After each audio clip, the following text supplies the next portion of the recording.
الرحمن الرحيم والصلاة والسلام على من لا رسول بعده magacaygu waa Axmed Xasan Maxamed Black waxaan ahay ku-xigeenka agaasimaha guud ee Hospital waxaan rabaa inaan idinku soo dhaweeyo markii ugu horeysa hadda tiin idaacadda Dalsan iyo maamulka socda hay'adan deegaan dhowr Hospital waxaan u maleynayaa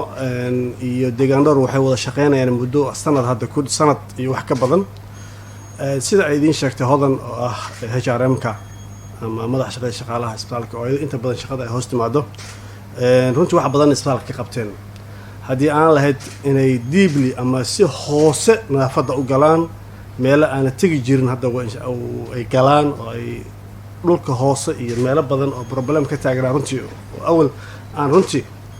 nagu adkeed inaan galno hadda ay galeen waqtiga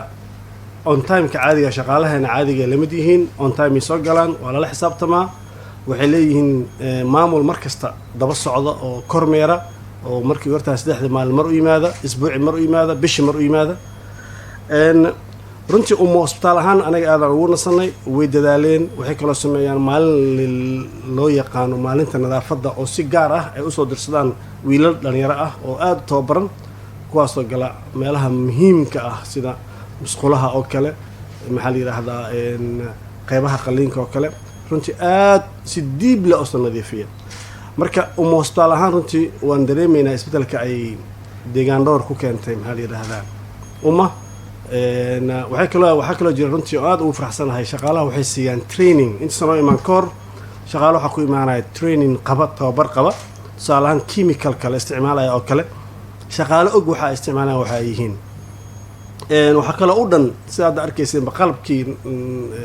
protectionka ahaa sida maskii okyaalayaashii gloveski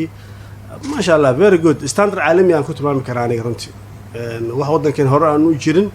ayay keeneen haddii aan la shaqaalo 24 available ah haddii aan lahayd qalab iyo ka hortag xijaab qofkii bini'aadanka asiisan kimikadan waxa u gaarsiin qofkii aad ugu taxadaraan nafta qofkan way ka taxadaraan maxaa la yiraahdaa nadaafadina ma sha Allah meel fiican ay ka qabteen marka aad ugu mahadinaa waxaana kula talin lahaa runtii inaysan Soomaalidu dabacad waxaan leenahay wixii waa bilowna laakiin inta badan meelo badan aan xoogaa hoos aan ugu soo harnaa sida hadda ay ku wadaan inay ka saacidiyaan horumar badan sameeyaan insha Allah oo ay caalamka maanta standardka jira ay u dhawaadaan insha Allah taala ama santiin